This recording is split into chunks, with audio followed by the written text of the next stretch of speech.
कह रहा है a company sell its product at, बड़ा कर देता हूं उसको,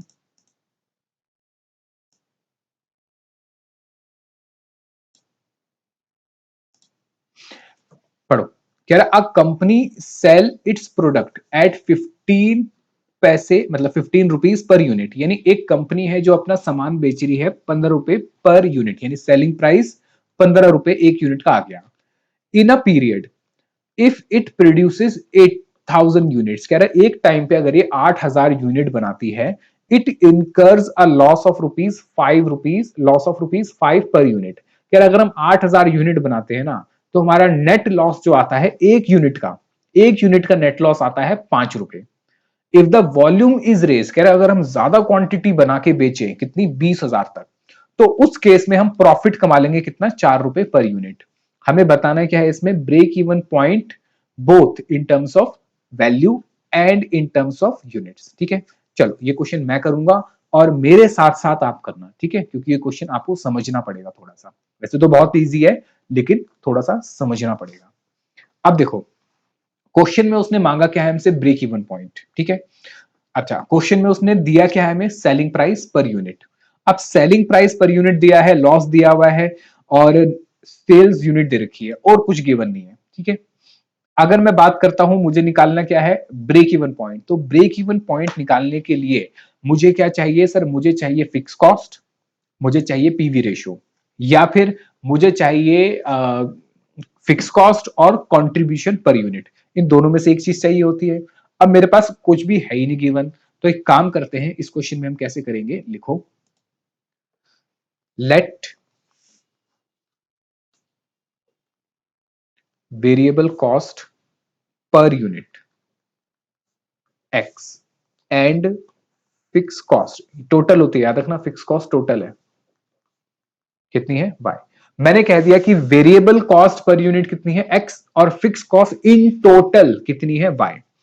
अच्छा, अब बात करते हैं, क्योंकि इसने दो लेवल दे रखा है सेल्स का और प्रॉफिट गिवन है, तो एट सेल्स 8,000 यूनिट, अगर हम 8,000 यूनिट बेचते हैं तो उसने प्रॉफिट कितना बताया, तो सर उसने बताया प्रॉफिट इक्वल टू, प्रॉफिट नहीं सर, लॉस हो रहा है यहां पे, यहां पे क्या हो रहा है, हमें लॉस हो रहा है, कितने का,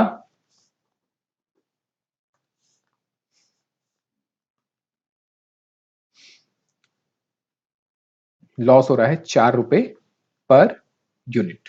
बताओ समझ आया, ये नहीं आया, 4 रुपए, 5 रुपए, 5 रुपए पर यूनिट, सॉरी।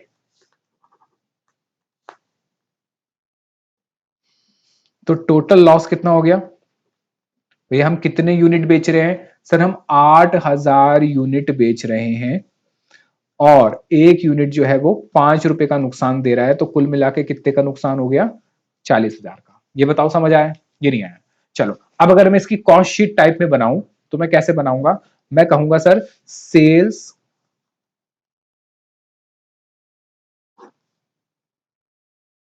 रिवेन्यू। बताओ सेल्स रिवेन्यू कितना होगा सर, 8,000 यूनिट बेच रहे हो और एक यूनिट कितने का बिक रहा है, वो भी क्वेश्चन में उसने बताया है कि 15 रुपए का एक बिक रहा है, तो कितना हो गया सर, ये हो गया हमारा 12 लाख, 1,20,000। इसमें से माइनस कर दूंगा क्या, वेरिएबल कॉस्ट। बताओ जरा वेरिएबल कॉस्ट कितनी मानी थी मैंने, सर मैंने एक यूनिट पे एक्स माना था, तो 8,000 यूनिट पे कितने हो गए, 8,000 एक्स, ठीक है। चलो, उसके बाद इसमें से और क्या माइनस हो जाएगा सर, इसमें से माइनस हो जाएगा फिक्स कॉस्ट, और फिक्स कॉस्ट कितनी मानी है मैंने, बाय। तो ये कितना आ गया सर, ये आ गया 1,20,000 माइनस 8,000 एक्स माइनस वाई।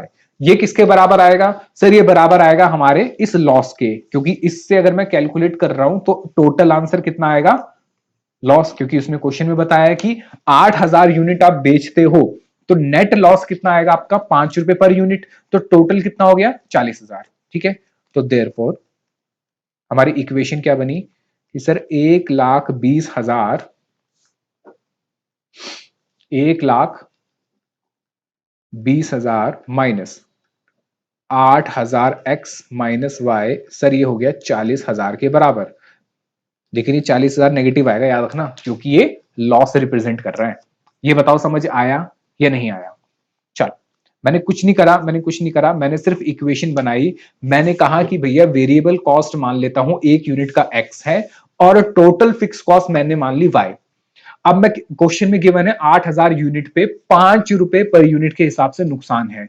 यानी कितने यूनिट बेचे? 8000 यूनिट बेचे, 5 रुपए के हिसाब से कितना नुकसान हो गया? 40,000 का। फिर मैंने इसकी जब कॉस्ट शीट बनाई तो मैंने कहा 8000 यूनिट पे 15 रुपए का बिक रहा है, यानी कि 1,20,000 सॉरी 1,20,000 सेल है। वेरिएबल कॉस्ट कितनी हो गई? 8000 एक्स, क्योंकि एक यूनिट का एक्स। अच्छा, फिक्स कॉस्ट टोटल होती है, इसका यूनिट से कोई लेना देना नहीं होता। ये आ गया वाई। फिर इसको मैंने इक्वेशन में पुट करा तो ये आ गया। अब सेम मुझे सेम टू सेम किसके लिए करना है? जो प्रॉफिट हुआ था। तो एट कितने यूनिट बिके थे वहां पे? 20,000 यूनिट्स सेल्स। सर यहां मुझे प्रॉफिट हुआ था, कितना प्रॉफिट हुआ था? यहां उसने बताया था ₹4 पर यूनिट। और अगर मैं इसको टोटल में निकालू तो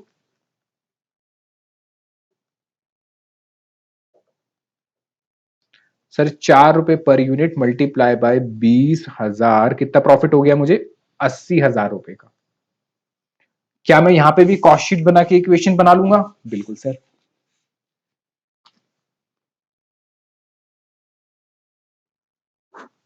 सेल्स रिवेन्यू। क्या selling price per unit change हो रहा है? नहीं sir, selling price per unit तो वही है, 15 रुपए। बस क्वांटिटी बढ़ने की वजह से हमें फायदा हो गया, क्योंकि ज्यादा सामान बिकेगा तो फायदा होगा। कितना हो गया? 3 लाख।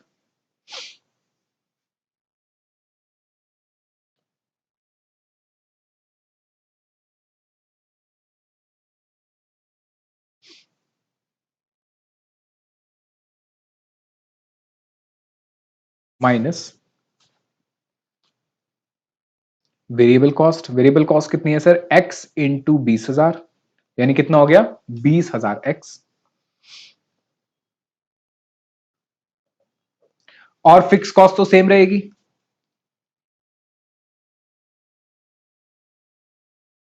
बाय।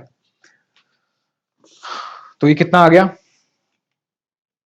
सर? ये आ गया हमारा 3 लाख -20,000 एक्स माइनस वाई। ये किसके बराबर हो जाएगा सर? ये बराबर हो जाएगा हमारे प्रॉफिट के। यानी 3 लाख -20,000 एक्स माइनस वाई बराबर हो गया, प्रॉफिट कितना आया था हमारा? 80,000।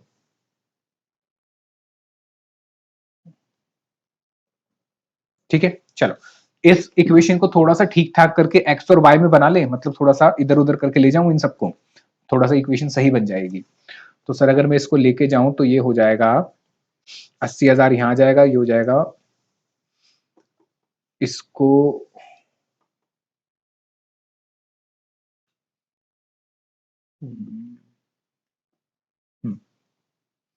माइनस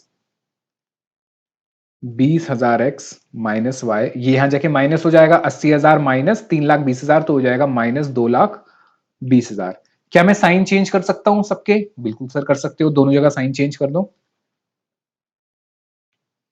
अगर मैं साइन चेंज कर दूंगा तो ये हो जाएगा sir 20,000 x plus y equal to 2,20,000। ठीक है, ये हो गई मेरी इक्वेशन नंबर 2। ये क्या थी? मेरी इक्वेशन नंबर 1। इस इक्वेशन नंबर 1 को भी थोड़ा सा ठीक कर लेते हैं ना, ज्यादा बेटर रहेगा। यहां कर लेता हूं मैं, इधर कर लेता हूं, मेरे पास तो जगह है, आप थोड़ा सा साइड में कर लेना, ठीक है, ताकि बाद में इक्वेट करके, अब तो आगे पता ही है आपको कैसे करना है। इक्वेशन बनने के बाद तो सर हम फिर मास्टर हो जाते हैं, उसके बाद तो फिर हमें बताने की जरूरत ही नहीं है।